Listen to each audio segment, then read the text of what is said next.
Hello दोस्तों, मेरे YouTube channel पर आपका स्वागत है। दोस्तों, इस वीडियो में हम CGPSC मेंस के लिए कौन कौन सी बुक पढ़नी चाहिए इस पर चर्चा करेंगे। दोस्तों, लैंग्वेज के लिए जैसे हम छत्तीसगढ़ी भाषा और के लिए जैसे पढ़ते हैं, तो इसके लिए मेरे पास एक बुक है प्रतियोगिता सारांश। ये जो बुक है दोस्तों आपके मेंस के लिए एकदम ही सफिशिएंट है, क्योंकि इसमें जो प्रीवियस ईयर में जो कुछ क्वेश्चन पूछे गए थे वो दूसरे जो बुक में नहीं थे वो भी इसमें शामिल थे। और इसकी एक क्वालिटी ये है कि ये इतना पुराना बुक होने के बावजूद इसमें CGPSC जो क्वेश्चन पूछ रहा है वो इसमें शामिल है। इसका मतलब ये बुक जो है ये आपका जो लैंग्वेज है CG लैंग्वेज उसके लिए सफिशिएंट है। इसमें आप देख सकते हैं इसका जो इसमें क्या क्या है, सब सिलेबस के अकॉर्डिंग सारा चीज़ इसमें शामिल किया गया है। इसके अलावा अंत में इसमें देख सकते हैं हम लोग हिंदी छत्तीसगढ़ी वर्ड का ट्रांसलेशन। या आपके प्री के साथ साथ मेंस दोनों में काम आने वाली चीज़ है। इसके अलावा जब हम इंग्लिश की बात करते हैं तो इंग्लिश के लिए मेरे पास एक बुक है लूसेंट की। मेंस पे पढ़ना रहता है, भले बुक मोटी है लेकिन इसमें हमको करना क्या है, जो हमारे सिलेबस के अकॉर्डिंग है हमको बस सिलेबस के अकॉर्डिंग पढ़ते जाना है और पूरी की पूरी बुक नहीं पढ़ना, बस सिलेबस में और जो क्वेश्चन अभी जो पूछे जा रहे हैं CGPSC के द्वारा उसका जो फिक्स क्राइटेरिया है किस टाइप के क्वेश्चन आ रहे हैं बस उसी से रिलेटेड हमको क्वेश्चन पढ़ने हैं। इसमें भी आप देख सकते हैं इसमें भी सारा चीज़ शामिल किया गया है। जैसे इसमें एक्टिव वाइज पैसिव वाइज वगैरह पूछा जाता है, नरेशन पूछा जाता है, वर्ब एडवर्ब, इसके अलावा फ्रेजल वर्ब, जो भी चीज़ आपसे पूछे जाते हैं लगभग सब इसमें शामिल है। ये वन वर्ड सब्स्टिट्यूशन तो पूछा ही जाता है, हर साल पूछा जाता है। तो इसमें आप सिलेबस के अकॉर्डिंग देख लीजिएगा कि आपसे क्या पूछा जा रहा है, उसके अकॉर्डिंग आप इसमें से तैयारी करना है, आपको पूरा नहीं पढ़ना है। फिर जैसे इसके अलावा तीसरी बुक अगर मैं बात करूं लैंग्वेज के लिए तो है हिंदी। इसके लिए मेरे पास है हरिराम पटेल सर का हिंदी विशिष्ट। ये भी हिंदी के लिए पर्याप्त है। इसमें भी आपका जो पूरा सिलेबस का है, सिलेबस के अकॉर्डिंग पूरा दिया गया है।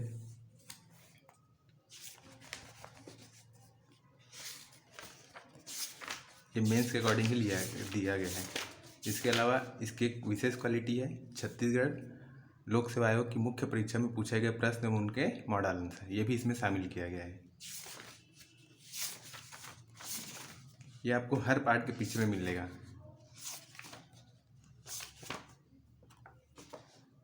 और मेंस के अलावा इसमें जो मेंस का ये हमारे मेंस के सिलेबस में है हिंदी साहित्य के इतिहास का काल विभाजन,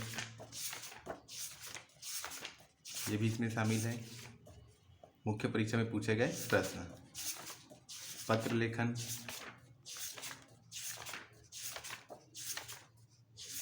और ये भी जहाँ जहाँ पर पूछे गए हैं प्रश्न वहाँ पर दिया गया कि कौन कौन से ईयर में कौन कौन से प्रश्न पूछे गए थे। इसके अलावा प्री में जो क्वेश्चन पूछे जाते हैं उसका भी इसमें जिक्र किया गया है। तो ये सफिशिएंट है आपका हिंदी के लिए। फिर जैसे पेपर 2 तो आपका ऐसे है, पेपर 3 में हम देखते हैं हिस्ट्री, इंडियन हिस्ट्री। तो इंडियन हिस्ट्री के केस में अगर मैं बताऊं तो चाहे प्री के लिए हो चाहे मेंस के लिए आपको तो पढ़ना यही चाहिए भारतीय इतिहास एवं राष्ट्रीय आंदोलन, जो आता है दृष्टि आई इसका क्विक बुक है। इसमें आपका जो सिलेबस है, आपके सिलेबस में जैसे आपको ये शामिल किया गया है प्राचीन भारत, सिंधु घाटी सभ्यता, वैदिक सभ्यता, इसी से रिलेटेड आपको पढ़ते जाना है।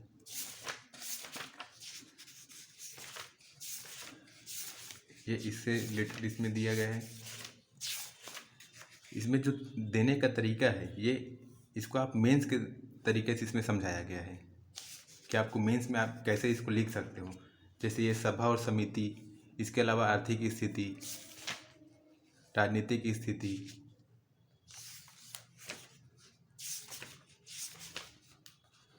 फिर मगध साम्राज्य के उत्कर्ष का कारण, यह भी पिछले ही साल मेंस में पूछा गया था।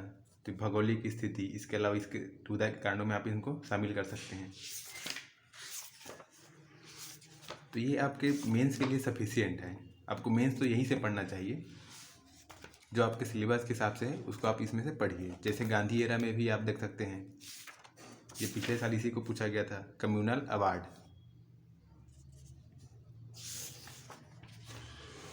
ठीक, इसके अलावा जब हम छत्तीसगढ़ के इतिहास की बात करते हैं तो हमारे सामने बुक आता है दिल्ली आईएएस का छत्तीसगढ़ का संपूर्ण इतिहास।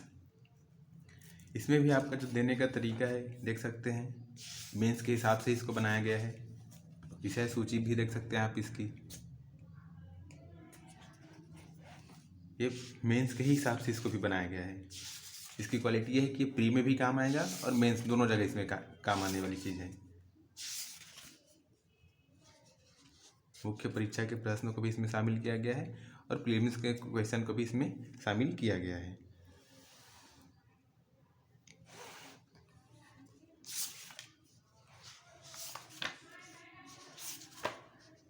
ये आपके मेंस के लिए ही है।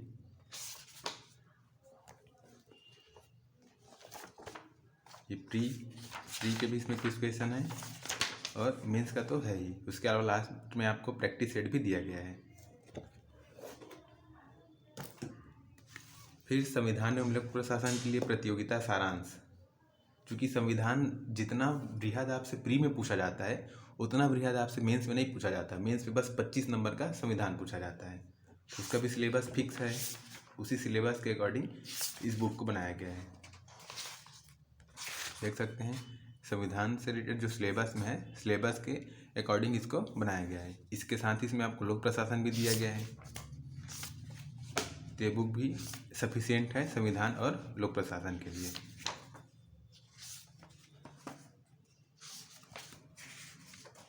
इसमें आप कुछ एड ऑन करना चाहें तो कर सकते हैं।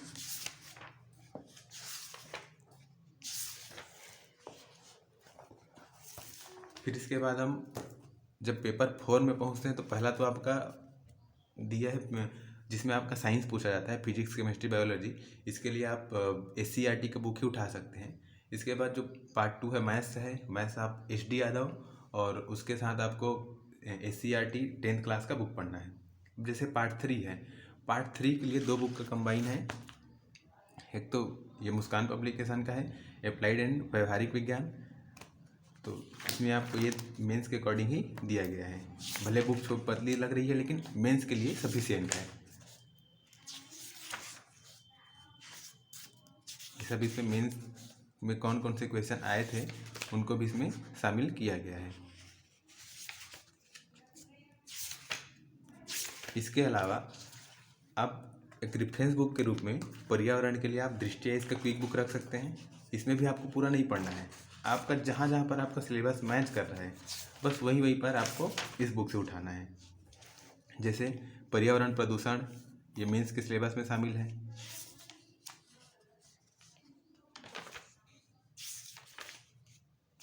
तो जो चीज़ शामिल है बस उसी को उठाना है, पूरा नहीं पढ़ना है आपको इसको। फिर पेपर 5 ये DIA का बुक है, भारत एवं छत्तीसगढ़ की अर्थव्यवस्था।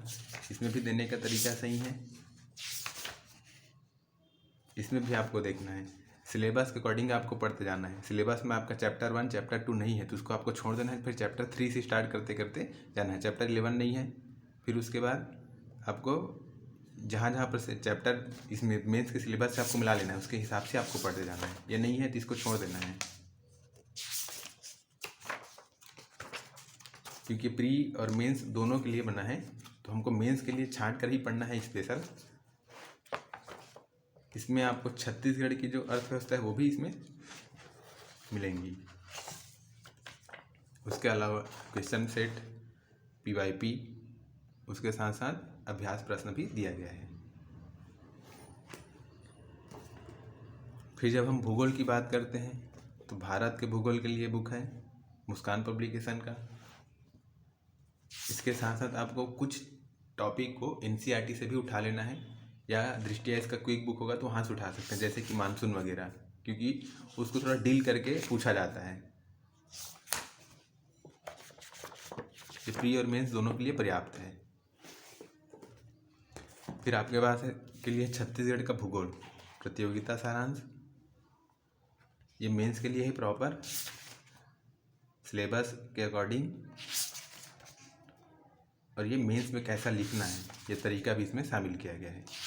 लिखने का तरीका मेन होता है मेंस में।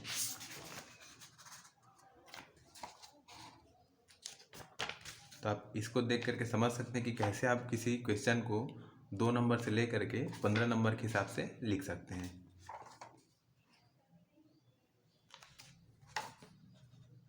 ये तरीका है इसका। इसके बाद पेपर 6 में समाजशास्त्र, ये टुटेजा ट्यूटोरियल्स का पर्याप्त है, पतला बुक है। उसके बावजूद ये पर्याप्त ही है क्योंकि ये सिलेबस के अकॉर्डिंग सही से बना है और जो क्वेश्चन पूछा गया है, इतने दिन तक पूछे गए हैं, सब इसमें शामिल किया गया है। आप देख सकते हैं लाइन टू लाइन लिखा है, 2 नंबर से लेकर के आप 15 नंबर तक, जिसमें हमको 30 शब्द से लेकर अधिकतम 175 शब्द में लिखने रहते हैं। तो आप हर क्वेश्चन को के लिए मतलब अगर 175 में से पूछा जाए तो आप किसी भी क्वेश्चन को लिख सकते हैं। देख ही सकते हैं लाइन टू लाइन दिया गया है। उसके बाद हम देखते हैं दर्शन शास्त्र के लिए। दर्शन शास्त्र के लिए भी है टुटेजा ट्यूटोरियल्स का, भी पतली सी बुक है और इसकी भी काबिलियत यही है कि इसमें भी लाइन टू लाइन दिया है और सिलेबस के अकॉर्डिंग दिया गया है।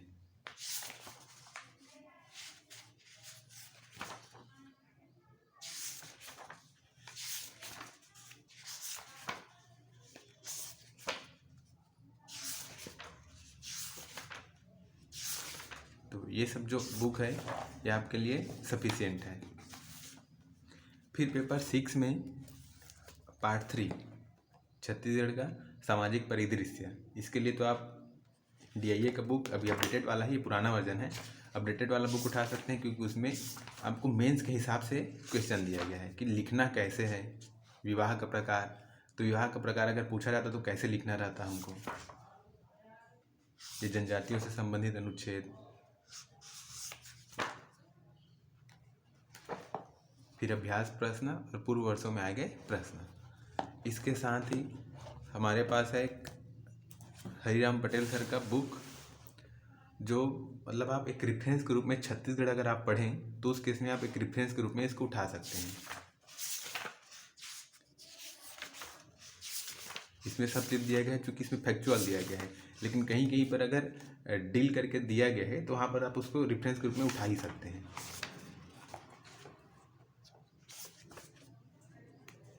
जैसे जनजातियों से संबंधित अनुच्छेद, ये कुछ जगहों पर प्राधिकरण वगैरह पूछा गया है, और नहीं तो पेपर 7 में भी इसको पूछा जा सकता है। विशेष पिछड़ी जनजाति, उनके क्षेत्र, ये सब इसमें अच्छे से शामिल किया गया है। तो ऐसा दोस्तों मेंस के लिए बुक लिस्ट। इसके अलावा पेपर 7 का जो बचा है, पेपर 7 के केस में अभी आपका मुस्कान पब्लिकेशन का बुक आता है, पेपर 7 पार्ट 1, पार्ट 2 और पार्ट 3 के लिए DIA का भी एक बुक आता है अच्छा से, और टुटेजा ट्यूटोरियल्स का भी, तो आप वहाँ से उसको पढ़ सकते हैं।